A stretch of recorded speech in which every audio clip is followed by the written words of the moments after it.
Hey, everybody, this is John Bruni, and we have an incredible guest with us today.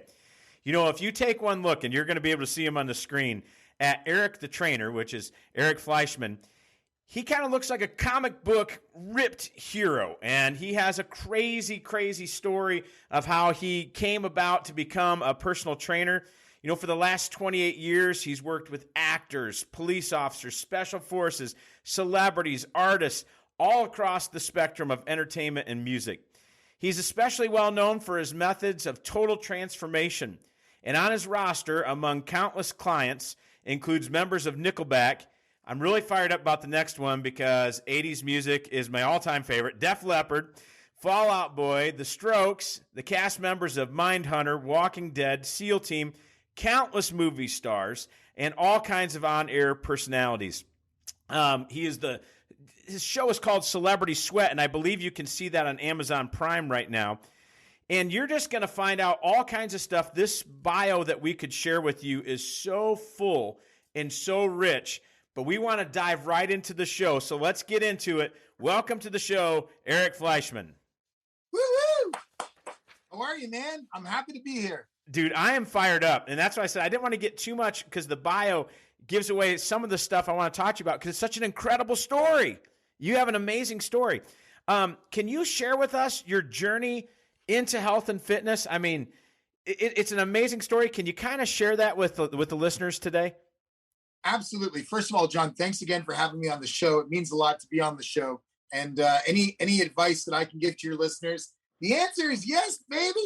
I love it.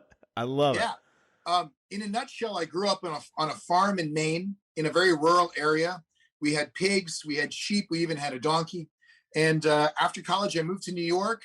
I was offered a bunch of jobs, you know, real jobs in law firms and publishing houses, even in retail. And I just didn't want to do anything. So I went to the gym to work out, to sort of think about what I wanted to do, because Manhattan is expensive. And if you move there and you don't have a lot of money, it can be very challenging to stay there. I went to the gym, and the woman that was working there said to me, you look like you have a lot on your mind. I said, yeah, I mean, I have to get a job. I just moved to New York. And I told her the situation. She said, why don't you work here? And I said, I wish I could work in a gym. I love working out. It's so much fun. But I have to get a real job. And she said, how much are they offering you as a starting salary at these jobs, which was pathetically low. And I told her, and she said, great, we'll match it. And you can work here and we'll certify you. We'll pay for your certification. So I started as a personal trainer, literally at the very, very bottom. And I fell in love with the process of helping people go from normal to extraordinary. It wasn't the end result that I loved so much. It was actually the process. It was seeing someone who felt like an underdog, who felt like they could never lose weight or gain muscle mass, and sort of escorting them like a happy concierge to a place where they looked in the mirror and they couldn't believe it.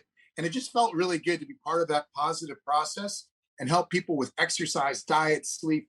And I thrived in New York. It really worked out very well. And I became a personal trainer. I fell in love with it, and I still am today. And it's awesome because, you know, you talk about working for the, you know, really believing in the underdog. Your story, you were kind of an underdog in the beginning. You know, can you share that with in getting into martial arts and how that took place from a child? Can you kind of give the listeners a little background to your underdog Absolutely. story? Yeah. I mean, when people see me now, they can't imagine that when I was younger, I was always the smallest kid in class, physically diminished. And I think my dad was a smart guy, because when I was about 10 years old, he took me to my first martial arts class because he kind of knew that in our family we're late bloomers, meaning I didn't shave my face until I was deep into college. Okay. So I looked like I was 12 years old when I was 19 and 20 years old. Anyway, so I know what it's like to be small. I know what it's like to be the underdog. And sometimes things work out. And I noticed that when I started working out, when my body started changing, I started to become a man, I started working out. The more time I spent in the gym, the more girls were talking to me. That was kind of cool. That was a direct correlation, man. I mean, it was crazy. I mean, as I spent more time in the gym developing my physique, I felt this new confidence. I had much better success with some beautiful girls. And I thought, this is really kind of fun. And it's at that point I made the connection between sort of becoming the guy you wanted to become. Because growing up as a small guy, I read a lot of comic books, and I would see these heroic physiques. And my dad is more of an intellectual. He was never known for his physique. And so it was a foreign thing to me. I would look at these muscular bodies and I had no reference point other than the sort of fantastic comic book. Little did I know that years later, when the movie The Avengers was released by Marvel, and Muscle and Fitness did a cover story on how to become the Hulk, there was only one trainer that they could select to sort of show people how to become the Hulk. The one trainer that grew up with comic books, that was me. And so I did the cover story, How to Become the Hulk. Yeah, it was so cool. That's incredible. And because, one question quick, do you still practice martial arts today? I do. Yeah, Okay. I was actually doing some martial arts today. The martial arts I do today is more female self-defense, because I do have a lot of female clients who are so beautiful. And actually, it's my job to make them better looking, which makes them hassle even more. And so we do some female self-defense. I do a lot of Eskrima Kali. I love Filipino martial arts, stick and knife fighting, which is more rounded. But Japanese jiu-jitsu is my true love. And I studied Japanese jiu-jitsu for years. Once I got out to California, I met an incredible instructor. He took me under his wing, and it was one of the most amazing things, because I had always learned linear martial arts, Shotokan, karate, taekwondo, all these linear. But Japanese jiu-jitsu was more circular. So it was much more explosive, and it was a continuous flow. And so for me, it just changed. It blew my mind. It was kind of cool. It's like if you listen to Madonna your whole life and suddenly you hear the first Def Leppard song, like, wow, like, and I won't. So it was cool, man. It was really cool. Yeah, martial arts has always been part of my life. And for me, it's not the martial part. It's not the killing part. I have no desire to hurt anyone. It's the art. It's the lifestyle. And to this day, I go to the martial arts super show in Las Vegas every year, put on by Century Martial Arts. It's the biggest martial arts show in the world. All of the dojo owners from all over the world come together, and I'm always one of the guest speakers at that event. And I lead the morning workouts for these guys. We have so much fun. Yeah, I love it. And it's so great that you're sharing about, the real heart of martial arts. I'm not a big time martial artist. I do practice iron palm, break the stacks of bricks set on fire in my shows, all that stuff. But it's the actual practice, the daily discipline of the martial art. I think that it causes and it does something inside of you that people really can't understand. So that's amazing. Now, you went to Yale, right? I actually, yeah, I went to a small school outside of New Haven called Quinnipiac that allowed me to take classes at Yale. Okay. I ended up going to both schools, and it was such a great experience. But after 5 years and 2 degrees, I had enough college for you and me and all of your listeners combined. So when I went to New York, I did not want to go to school anymore. I had enough studying, and I wanted to live life and enjoy myself and learn about New York City. Yeah, because your degree's in English, right? It is, yeah. And I never thought I would use it as a trainer. And yet I constantly am writing articles. I'm constantly writing recommendations for people. I write more than most people realize. It's a great skill to have. Absolutely. And so my question is this: was there something inside of you that whole time when you're in college, where you're in university, that says, man, I just don't know. There's something I want to break out. Like, could you ever see yourself going into this full time? Was it ever a dream of yours, or was it just, this happenstance that happened in New York? I have to tell you, it was a complete happenstance. It was purely by chance. I was pre-law when I was in college. And as part of that pre-law program, I had an internship with the state attorney's office in New Haven, Connecticut. And I got a chance to actually spend time with working lawyers and see what their lives were like. Here's a secret. Their lives were stressful and boring and lousy.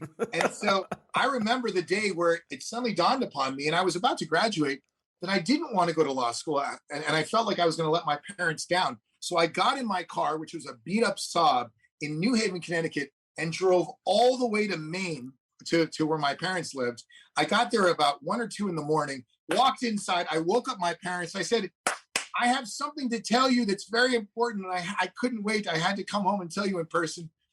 They were like, did you get a girl pregnant? And I was like, no. I mean, they were thinking, it was an emergency. And I told them, I said, I don't want to be a lawyer. They looked at me and they said, okay. why don't you go to sleep? We'll talk over breakfast. And so it actually, they're so supportive. It was no big deal. They said, follow your dreams. And my dream was to move to New York City and to experience that sort of that major exciting life that a city has to offer. I wasn't sure what I was going to do. I kind of fell into personal training, but it was actually the transformative powers of going from normal to extraordinary in the gym that made me realize my life's purpose. And I feel very lucky to pursue that even today. I've been a trainer for almost 30 years. Incredible. Now, let's talk about your clientele for a second, because there's all kinds of trainers out there. I mean, we live in the age of social media where everybody who, has a phone calls themselves a personal trainer or has something up. You are incredible, and I want to know, what is it that people are drawn to you and that they trust you? This clientele, they come to you for a reason. What is it about you? You have a natural charisma, but what is it that builds that trust that these guys are saying, I want to trust? For some of it's their actual career, because their body, for some of these guys, is their career, that they trust you to train them. That's a great question. And like you, I see all of these people on social media who not only have great bodies themselves, but have programs and all kinds of things for sale. I'm kind of an old school guy in that as a trainer, I consider myself to be part of the service industry. I sort of put myself in the category as a really good hairstylist or a terrific waiter. I'm here to serve others. So every morning when I wake up and I get out of bed, my first thought is, what can I do for you today? Those 7 words. What can I do to help you today? And if you really look at those people on social media, they're not saying that. They're saying, be like me, eat this food and you'll look like me, take these vitamins and you can be like me. I'm not about people out there being like me. I'm here saying, what can I do to help you become incredible? And so I really take a great pride in being in the service industry myself and helping others go from normal to extraordinary in record times. I mean, we have actors, and a lot of the viewers out there and a lot of your listeners don't realize, when you see actors in a movie, do you realize many of those actors were not originally cast in that role? Other actors were actually signed to do that role, and then they had to drop out. And at the last minute, so-and-so is available and so-and-so is available. Well, guess what? When they get the call that the biggest part of their lives is available and they have to be ready in 2 weeks, I'm their next call. So we get guys all the time that are like, Brad Pitt couldn't do the movie and they need a leading man, and I got the role, but I need to look incredible. And I leave on Tuesday for Toronto and it's Thursday of the week before. I mean, we are looking for physical transformation in short periods of time using all the tricks of the trade. And so we've got some really exciting proprietary methods to transform the body using only exercise, diet, and sleep, and special things in the gym. I mean, we use a false grip on a lot of exercises. We use something called jet reps, which are limited range of motion exercises that almost divorce the secondary muscle from the exercise. We do a lot of double taps. So realize if my arms are straight and I'm holding a weight, I bring it down to my chest and then I bring it back up. The hardest part of that lift was from the moment it touched my chest up about 2 or 3 inches. So many times I have an actor come down, do a double tap, essentially doing the hardest part of the workout twice. So bam, bam, 1, bam, bam, 2. And it allows us to change them faster. And then we have something called the engorge phase, which means directly after an exercise. Like let's say we just did that bench press, tap, tap, up, tap, tap, up. As soon as they're done, we have them squeeze as hard as they can, contracting that muscle, summoning that nutrient-rich blood from all over their body to race into that muscle. They'll change twice as fast. It's incredible. So we use all of these methods, and we have a gym here that is just so high energy, so positive, filled with actors and musicians, celebrity chefs, people that are excited to get into great shape because they're doing things with their lives, they're on camera, and it's very infectious. It's a very positive place. I love all those things that you're talking about, that isometric, contraction, doing that engorge phase. I think that's what makes you so special, is that you're taking all of these, amazing, you talk about proprietary, you're taking, the best of the best of the best things, combining it into one workout, and that has to absolutely transform people. And this is what's interesting. When you are, looking to help people transform themselves? I mean, whether it's short-term, long-term, is there an internal transformation that has to take place before the external transformation? Does something have to happen on the inside before they can really develop the outside? Well, the answer is yes, and the answer is no. In the grand scheme of things, in order for you to really transform your outside, you have to sort of prepare yourself and mentally accept that you're going to go through this giant change. And so the answer is yes. However, think about the clients I deal with. These people, their livelihood is based upon their looks. And these opportunities, they don't come down the pike like, oh, I can see that in 6 months I need to get into shape. They get the emergency call that so and so dropped out of a project, and now this is their big chance. And so, literally, if I do my job well this year, they'll make $2 million. And if I do my job badly, they'll make $23,000 as a bad waiter. I mean, it's feast or famine many times in Hollywood. And so it's really important to realize it's their job, it's their responsibility to transform themselves. And I'm lucky enough that they entrust that to me. So I would say that, to answer your question, I transform their body. I make the outside change, whether they like it or not. And in the process of it, we spend a lot of time together. We have discussions. We sort of see what's important in life and what isn't. And there's a huge internal transformation that occurs. It actually occurs so profoundly that I've actually gone on to mentor many of my clients. And many of my clients who are actors or musicians consider me a friend, and they'll call me and they'll say, hey, I have this opportunity to do this thing. What do you think? Because I'm not their agent. I'm not their manager. I don't necessarily make any money from their decision-making process, but I respect and love them as an artist. And so I give them a different point of view, and they know they can trust me. I love that. And it just seems like as people start to see the body change in an incredible short period of time, that's going to carry over in their career, because what you're doing is you're helping people break off limitations. And so when that begins to happen physically, I just would love to see that internal process.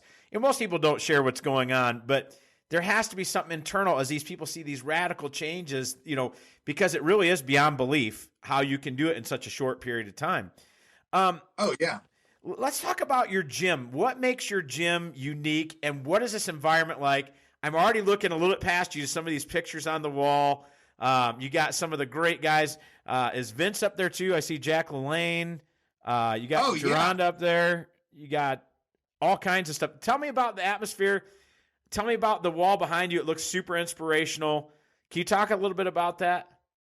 Absolutely. I mean, I want people to know that I am nothing but a giant telephone from the past. And all of my mentors are the greatest bodybuilders and fitness practitioners of the past. I've just learned from them. Mm-hmm. I mean, instead of reading a book like many people do, I actually tried as much as I could to go to the source, ask questions, spend time, and essentially apprentice with some of the best. So I have one-on-one time with Jack LaLanne before he passed away. He's probably my number one mentor in my professional career. And the thing about Jack that I love so much, besides his vast knowledge base and his boundless enthusiasm, was that he made people smile. And I can tell you that when I look at these influencers online, with their snarly faces and their greased up arms, that are all posed for the camera, there's nothing kind of fun or funny or exciting or accessible about that. And so our brand of fitness here is complete and utter physical transformation from normal to extraordinary, but it's done in a fun way. We jump around in the gym, we laugh, we play great music. I wear Crocs. I mean, we're not super serious here. And it's not do or die here. It's actually come with me on this incredible journey. It's going to be a lot of fun. I promise you will not hurt yourself. And I promise that when you come out at the other side, you will love what you see in the mirror. It's just a different attitude. So my mentors were Jack LaLanne, Arnold Schwarzenegger, Vince Gironda, Don Holworth, the Duke of Deltoids, Mr. America 1967, before I was born. These are guys that I've spent time with, that I've asked questions of, and who I've gleaned information from, and then just sort of taken away all of the craziness and compounded an exercise program and protocol that I share with the Hollywood community today. But if you look at someone like Phil Collin from Def Leppard, he's 63 years old, he's a vegan, he's drug-free, and he tears his shirts off and plays in front of 25,000 or more per night with confidence because of the work we do. And so I mean, our work speaks for itself. I'm pretty excited. We actually have two big projects that are launching next week. We have Jupiter's Legacy. Have you heard about that? No. Jupiter. Oh yeah. Well, you heard it here first. Jupiter's Legacy is an incredible show that's launching on May 7th on Netflix, and it's a superhero show. It's a brand new comic book universe. It's not Marvel. It's not DC. It's another comic book universe that Netflix is going to make gigantic. So I guess your viewers will hear it first here that we were involved with that project. And there's a movie coming out called Wrath of Man, which is a Guy Ritchie film that comes out also on May 7th. And I worked with some of the actors for that. So we constantly have projects that are coming out and starting, and it's exciting, man. I mean, I love going to concerts. I love going to the movies. I love going to food festivals with celebrity chefs that I work with. It's so fun. You know Robert Irvine, the guy, boom, Restaurant Impossible? Yeah, absolutely. Who do you think made him look that way? Come on. It's incredible. We were at the Arnold one time, and he was signing. We were at like a little celebrity thing that was a hangout, a VIP section, and he's there. And I'm looking at this guy's guns, and I'm like, incredible that a chef would have guns like that. So, and this is the thing you talk about with Vince and all these different people. First, I think it's amazing that you actually got to meet with them and get hands-on, because all those guys had, some major things that absolutely disrupted the industry. I'm thinking about the book, The Wild Physique, if I remember right, with Vince and some of these ones. Yeah, see, but there's little things you could glean from all those different things. I remember when I started writing for Milo for the Strength Journal, it was those guys that had all those little things that you could glean and take from here and take from there, and how Vince developed quads. I mean, it was such a great thing to get all these different perspectives, and to know that you had the chance to actually firsthand get this stuff is just, I'm geeking out a little bit on it. So I love that. And so the gym is totally unique, and I got to ask, what kind of music, because you've got all these artists, you've got all these musicians, what is the music that's being played while you're there, first of all?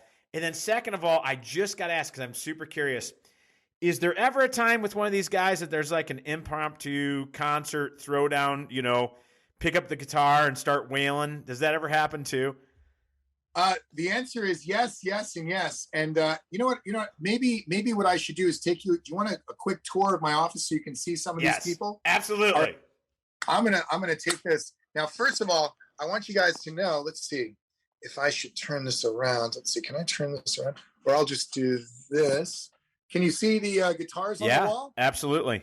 Awesome. So here's one guitar. This is an Ovation guitar that's on the wall, and then this is a custom-made guitar. Can you see my initials that are custom-made? ETT. Eric the Trainer. Yeah, you got it. And those guitars have been played by some of the greatest musicians the world has ever known. So Phil Collins has sat on this couch, and if you look on my social media, you can see him playing and singing. It's incredible. And looking at some of these pictures, Tom Platz is a huge fan of his. Lou Ferrigno and I have shared a friendship for a long time. I did get a chance to work with the Obamas, which was very exciting. Can you see Michelle Obama there? Mm-hmm. Yep. Then Jack LaLanne, of course, my mentor. And then from a martial arts standpoint, I'm a huge Bruce Lee fan, and I've worked with the Bruce Lee estate on many different projects. Actually, hold on one second. Actually, can you see me? Yep, we can see you now. Yep. Excellent. Actually, there was something that was in Bruce Lee's office that was sat on his desk that was given to me by the Bruce Lee estate. It was this. Can you see that sort of interesting model? Yep. See, presented to Eric the Trainer from the estate of Bruce Lee. Incredible. Yeah. And a lot of here's Def Leppard. Can you see the Def Leppard guys up there? Love the pops. Love it. And you look around the room, a lot of our clients become action figures. And so we're able to put them on the shelf. And whether it's the WWE or Batman, Superman, we work on Cobra Kai. Do you watch Cobra Kai? Dude, Cobra Kai never die. I love that. Of course, I mean, I'm a guy from the 80s, so when they remade that, it was just incredible story. I've worked with Kiss. We worked with guys in the UFC. Yeah, I mean, dude, it's been crazy. And then as far as Vince Gironda goes, who's that? Can you guys see that? That's Don Holworth and Vince Gironda. Wow. Wow. Here are the guys from SEAL Team. They sent this to me. And then Chris Noth turned 65 and told me if I got him into shape that he would pose naked. And so there's a shot of Chris Noth, Mr. Big from Sex and the City. That was his birthday card. Oh, naked. That's hilarious. So yeah, we were successful.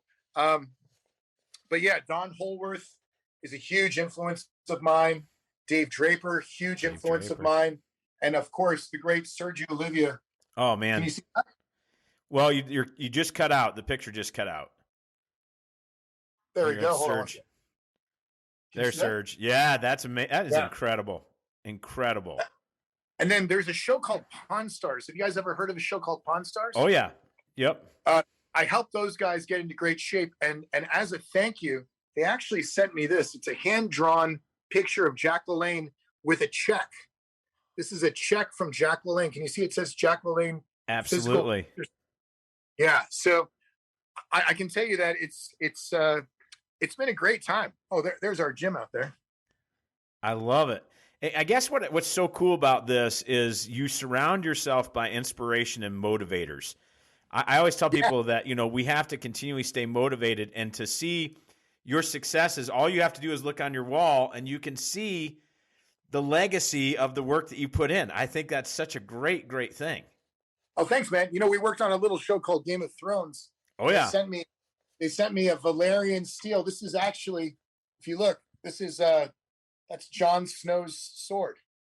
I love Can that. you believe that? It's incredible. Incredible. Just when you thought you've seen it all, we actually have the actual, not a copy of, we have the actual Olympic torch here that they ran with in the Olympics. You want to see? Absolutely. Check this out.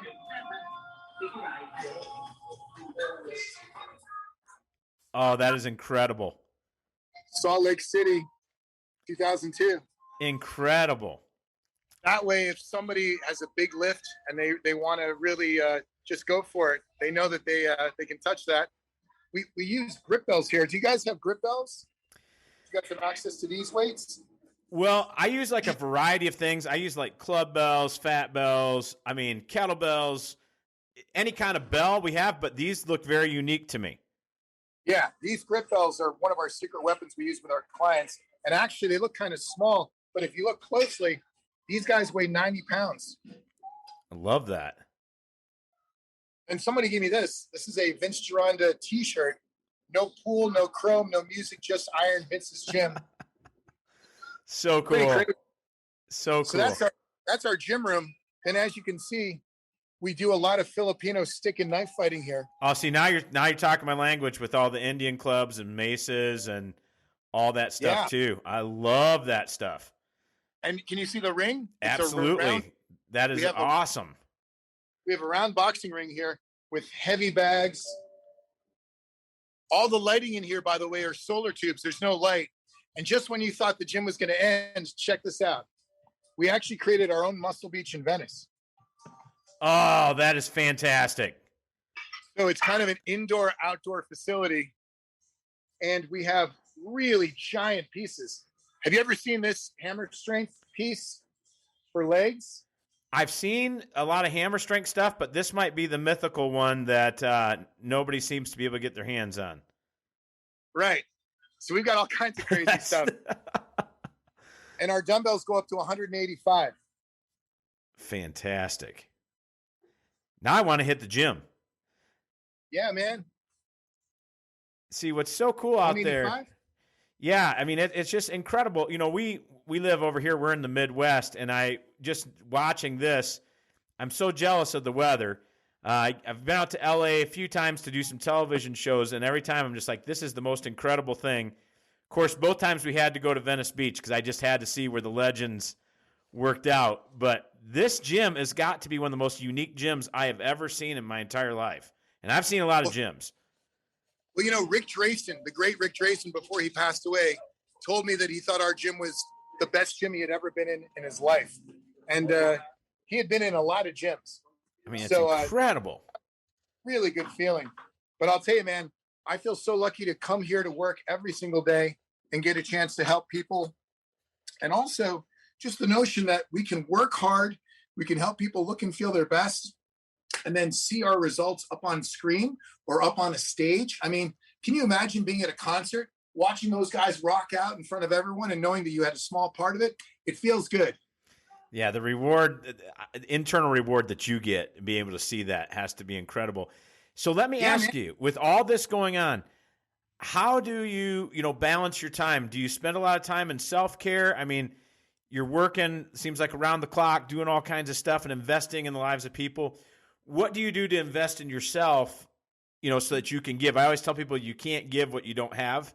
Right. What do you do to invest in yourself that gives you so much energy? I mean, people are listening, they can feel the energy through the speakers right now, So share a little bit about that. Well, first off, I practice what I preach. So I sleep really well every night. I try to sleep 7 to 8 hours a night. I work out almost every single day, whether it's working out with weights or doing martial arts or doing a little bit of each. And also I eat really super healthy food because I think nourishing yourself really has a huge effect upon your mind. So many people don't connect the food that they eat with their mindset. But I think that if you stop for a second and really analyze what you're eating and how you feel, you can make some beautiful adjustments and feel better by consuming higher quality food. It's really, really important. I also have a really beautiful wife. I got married this last year to an incredible girl, and she and I have traveled all over the world together. We've been in China together. We've been in the Middle East. We go to Budapest a lot. We shoot a lot of movies and TV shows in Budapest. And so I'm a guy that gets to travel the world with my favorite girl. And that actually will put anybody in a very, very good mood. And lastly, I love to spend time with my son. I have a son who's 23 years old. He's a great musician. He's come backstage with me a million times to different concerts and gotten a chance to meet all of his heroes. But there's something really special about spending time with your family and with your friends and with your kids. And I'm just a very, very lucky guy. The White House chef, Andre Rush, works out here with us every single day. We have a great time with him, and his guns are bigger than mine. So you should see that guy. He's unbelievable. Yeah. What is it? How many push-ups does he do in a day? Is it in the thousands? 2,122 every single morning before the day starts. Now, if you can't believe that that's true, I can tell you, he came with me to Budapest the last time I was there. And for several days, for 4 or 5 days, he and I worked out together at Flex Gym in Budapest. If your listeners are ever in Budapest, you have to go to this gym. It's called Flex Gym in Budapest. It's owned by a guy named Adam. And in my opinion, it's the greatest gym outside of this one. It's the greatest gym on the planet. You're talking to a guy that's been on every continent, that's traveled the world. It is the very, very best gym. So Chef Rush and I worked out together every day at Flex Gym in Budapest. And I did the 2,222 push-ups with him. It was so hard. It was really crazy. I mean, imagine doing a full arm workout or shoulder day or whatever you're used to, and then doing 2,222 push-ups. It was a challenge, but it was awesome because he does it for all the right reasons. Oh yeah, it is amazing the social reasons he does that. Let me ask you just a couple more questions. This is just fascinating. What is one thing? I mean, so people listening today, again, they can feel your energy. What's one thing that average Joe, can do today that's listening to this show that would improve their life? If you could say, here's one thing, because it's not the 500 things. I think sometimes people get overloaded. They know they need to make changes, and it's all of a sudden they say, well, I need to change this. What's one thing people could do to kind of push themselves into a more positive direction today? In my opinion, that's a great question. In my opinion, in today's world, the answer to that question is take a pause from social media. And I know it sounds a little counterproductive because a lot of people claim that they derive inspiration from social media, but the constant onslaught of social media gives us so many messages that we can take in both consciously and unconsciously that after a while, you start to, believe it or not, you start to get manipulated and you start to feel kind of weird. There's a strange feeling that you get. Back in my day, back when I was a little kid, sometimes I would take a cold medication and they'd say, hey, there's a weird side effect of that cold medication. You'll be able to breathe through your nose that's now stuffed, but you'll feel a little funny. And I felt that sensation. I was like, okay, I can breathe now. But when I was at school, I felt a little funny because there was a side effect. There's a side effect of all of this onslaught of social media that you might not be aware of. And so if you take a little break from social media and allow yourself just some blue sky moment to think, to ponder, to ask yourself some questions. How do I spend my time? What do I want out of life? What's important to me away from social media? If we take social media out of the equation, what is important to me? I think not enough people are doing that right now. They get caught up in social media. It's very seductive. It's literally created by scientists who study addiction, and they try to make it more addictive. And so as a trainer, as a parent, and as a concerned citizen, I would urge people to take small breaks from social media just to allow their mind to relax and expand. I mean, if you can't get through a workout without checking your phone, something's wrong. And so Arnold Schwarzenegger has a great phrase for it. Actually, I work with his son, Patrick Schwarzenegger, who's a terrific actor. And Patrick tells me about the way his dad phrases it. He goes, no more of this Mickey Mouse stuff, meaning like it's a little bit silly to be so stuck on your phone that whether you're having dinner or you're trying to work out, you always have to have it with you. Put it down. Give it a rest. Give yourself some time, 3 hours, 4 hours, 5 hours, without checking email, and allow yourself to think about sort of the big picture of your life, because life is short and it's hard to get things accomplished if you're constantly comparing yourself to other people or other things, or you're being heavily influenced by companies that have their own agenda. So I hope that answers that question. That's awesome. And I love that. You know, that will change people's lives that are listening. And I think what's really interesting about you is growing up, your dad was a therapist, right? He was, so yeah. You're able to meld this stuff naturally, you know, all the stuff you just took in, you know, being raised in that kind of background. And now you're able to apply it to the gym, because that's the whole mental side. And that's what I think is so interesting is everything you're talking about, this transformation, I can just tell from what you're saying, it's so much more than physical. You know, you're transforming people on an emotional and a mental level too. And I just think it's incredible. I think your legend is going to continue to grow. The legend of Eric the Trainer.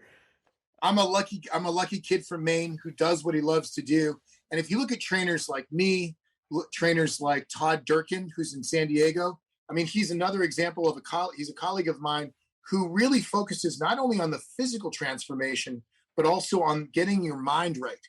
His big catchphrase is get your mind right, get your mind right. And if your listeners ever check out his podcast, it's terrific. But I just want you to know that the mind and the body are so closely connected that if you're poisoning the body, the mind really does suffer. And if you're poisoning the mind, the body can't thrive. And so it's important to really distinguish all of your habits and really take care of yourself so that you can live an optimal life. The answers are not on the internet. The answers are in your heart. Oh, love that. Love that. Last couple questions. What is next for Eric the Trainer? I mean, it seems like, there's always something going on. What's next for you? And where can people go to find out more about you? The shows like Celebrity Sweat. I know you have some programs because people that can't get out to personally train with you, you have online training, correct? I do. We hold a live online training 5 days a week, and it is so much fun. It's called Eric the Trainer Live. And not only do we work out together, but also we have special guests. We have celebrities that come on that say hello and give very, very positive affirmations. We even have puppets on the show on occasion. It is so much fun. If your listeners go to ericthetrainerlive.com, they can join. It's very, very inexpensive. And we have people from all over the world that work out together every day on Zoom live. It's incredible. There's a woman named Claire that lives in England. She's lost nearly 100 pounds. I've never met her before. There's a woman in New Jersey that's lost weight. There are chefs around the country who I met through the American Culinary Association who said to me, hey, I wish I could work out with you. And now they can. So if you guys ever want to work out with me live, you always have the opportunity. It's 5 days a week. Go to ericthetrainerlive.com. And you also have videos that they can purchase, right? Online videos? We do. Yeah, we have online videos. And also I travel a lot. I mean, the pandemic time has been crazy, but we travel more than anyone you know. So we go to the Middle East and we train the troops that are stationed over there. We go to Europe a lot. We shoot a lot of stuff over in Europe. And so we're constantly in Budapest, in England, in different parts of the world. And lately we've been in Japan. I went to Japan actually with Def Leppard. if you ever want to go to a country like Japan that you've never been to, go with a big band like Def Leppard. It's insane. We were on the bullet train racing across Japan with Def Leppard. It was such a blast. They sold out the Budokan, which is where they have all those giant sumo events. Right. It was such a blast. It was really, really fun. And I've trained trainers over in Shanghai, China. So I spent many, many, many hours with all of the trainers in Shanghai, teaching them our Hollywood methods. Luckily enough, that week that I was in China, in Shanghai, that was the UFC's first event in mainland China. So I was ringside, and I actually went to the UFC event too. It was a blast. Incredible. So I have one request for you. Since you're an English major, you need to write your life story. You need to put together a book, my friend. I mean, you know what? You got to do it. I think I need to do it. The only problem is it's still being written. Like the best parts are yet to come. So I'm really enjoying it. I feel very, very lucky, and I'm really excited to help anyone out there that has fitness questions that they feel like they're stuck on, they feel like they're on a plateau. Just reach out to me on social media at Eric the Trainer, and I promise I'll try to help you. Oh, incredible. Well, I want to thank our guest today, Eric the Trainer. This has been a true investment for everybody that has listened today and everybody that is watching. Thank you so much for investing in people. Thank you again for having me on. Awesome.